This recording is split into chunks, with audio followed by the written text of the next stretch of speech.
లోకేష్ గారి మార్క్ పిల్లల ఎడ్యుకేషన్ లో ఎట్లా ఉన్నది అనేది ఈ సంవత్సరంలో చూద్దాం. ఇది ఎగ్జాంపుల్ ఒక నోట్స్. ఇంగ్లీష్ లాంగ్వేజెస్ అండి, 3 లాంగ్వేజెస్ ఏముంది, Telugu, Hindi, English, 3 languages. Semester 1 అండి, అంటే ఇప్పుడు సెమిస్టర్ వైజ్ గా ఇచ్చారు. ఏ స్కూల్లో అయినా 3 లాంగ్వేజెస్ ఉంటాయండి. ఓకేనండి. ఇది రెండోది social studies, social, Geography, history, political, economics, democratic politics, economics. ఇదిగోండి ఇది సెమిస్టర్ 1 అండి. ఇది సోషల్ రెండో బుక్. ఇది మ్యాథమెటిక్స్ అండి. ఇదిగోండి చూసుకోండి. ఇది పేపర్ 1 పేపర్ 2 రెండు దీంట్లోనే ఉన్నాయండి. ఇది సెమిస్టర్ 1 కి సంబంధించిన మ్యాథ్స్ 9th క్లాస్. దాని తర్వాత సైన్స్, దీంట్లో ఫిజికల్ సైన్స్, బయాలజీ రెండు ఉన్నాయండి. ఫిజికల్ సైన్స్, బయాలజీ రెండు ఉన్నాయి 9th క్లాస్ కి సెమిస్టర్ 1. ఇది లోకేష్ గారి మార్క్. ఇదిగోండి చూడండి. ఇది కూడా the constituency, the constitution of India.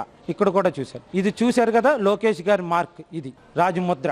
ఇది వచ్చేటట్టుగా ఇచ్చారు. ఎక్కడా కూడా చంద్రబాబు నాయుడు గారిది కానీ, పవన్ కళ్యాణ్ గారిది కానీ, నారా లోకేష్ గారిది కానీ, ఎటువంటి కూటమిలో ఉన్న నాయకులకి కానీ ఎవరి కూడా ఇక్కడ ఏ పుస్తకంలోనూ చూడలేదు. లేదు, చూసుకోవచ్చు, మీరు చూసుకోండి. ఎక్కడైనా మెన్షన్ చేసి ఉందా?